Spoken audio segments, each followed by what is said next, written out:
Good morning, students. Myself, Nagmani Tiwari, your social science teacher from Excelsior Model High School, and today we are going to study chapter number 1, Arrival of Europeans in India. Now, in this chapter, we'll discuss how the European nations came to India for trading and ultimately became the political masters of our nation.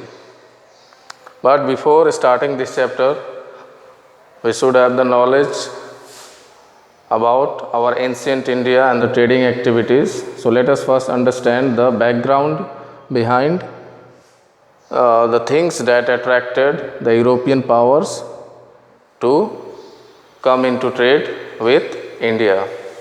As we all know, our country, India, used to be one of the prosperous nations of the world, and it attracted many countries from the very ancient times to come into trade relations.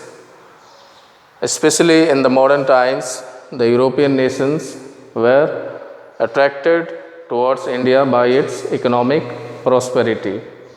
So, the European traders, they wanted to increase their wealth by coming into trade activities with or trade relations with India. From the very ancient times, the Arab traders, they used to trade with India with goods like silk, muslin, cotton clothes, spices of India that were world famous. And the Arab traders, they traded with India through the land route. But as the situation changed, and after the conquest of Istanbul in Turkey, the land route to India was stopped for the European countries by the Turkish Muslims. So, the Europeans, they were not allowed to go through the land route in order to reach India. At that time, in the European market, there was a high demand for the Indian goods and commodities, especially the spices and the cotton and the silk clothes that were very much in demand. So, in order to take the advantage of this situation, the European nations, they started a series of explorations or their journey in order to find a sea route to India. And among the sailors, two are world famous. Number 1, Columbus, and number 2, Vasco da Gama. Let us first know some information about Columbus. Now, Columbus was an Italian explorer. He started his journey in order to find the sea route to India, but eventually he ended up with the discovery of America. That means Columbus, on his way to reach India, discovered America. As long as Columbus lived, he had the misconception that he discovered the sea route to India. But the sea route to India was found out by Vasco da Gama. Now, Vasco da Gama was a native of Portugal. He started his journey from Lisbon, the capital city of Portugal, and by encircling through the Cape of Good Hope from South Africa, he crossed the Indian Ocean and finally reached the port of Calicut. And he discovered the sea route to India in the year 1498 CE. When he reached the port of Calicut, he was welcomed by the then ruling king of Calicut, King Jamorin. And King Jamorin allowed the Portuguese for trading activities. So, the Portuguese first started their trading center in Calicut, or established their trading center in Calicut in 1500 CE.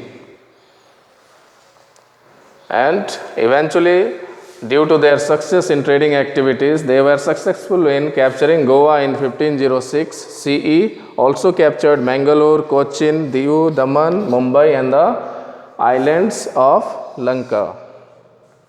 So ultimately, they became political masters in some parts of our nation. So within a time limit of 100 years, the Portuguese were successful in establishing their dominance in the Indian subcontinent as the sole European power. Now, how this Portuguese rule came to an end? So, in the beginning of the 17th century, when India was under the rule of Emperor Shah Jahan, the Portuguese expanded their trade to Bengal. Now, Bengal used to be one of the biggest province of colonial India. So, the Portuguese, they wanted to increase their wealth, and also they wanted to capture that trading area of Bengal in order to increase their wealth. But when the Subedar of Bengal complained to Shah Jahan about the misbehavior or the trading policies and the difficulties of taxation to Shah Jahan, he ordered the army to destroy all the forts of the Portuguese, and the trading ships were also burnt as per the order of Emperor Shah Jahan. Their fort at Hooghly was destroyed, and that ended or eliminated the Portuguese rule from Bengal and some neighboring parts of Bengal, and ultimately the Portuguese were left with only Goa, Diu and Daman. And this is how the Portuguese rule came to an end. So we have studied about the background of the arrival of Europeans in India and how the sea route to India was discovered by Vasco da Gama and the dominance of the Portuguese and their downfall. In the next class, we'll study about the Dutch, the English and the French. Thank you.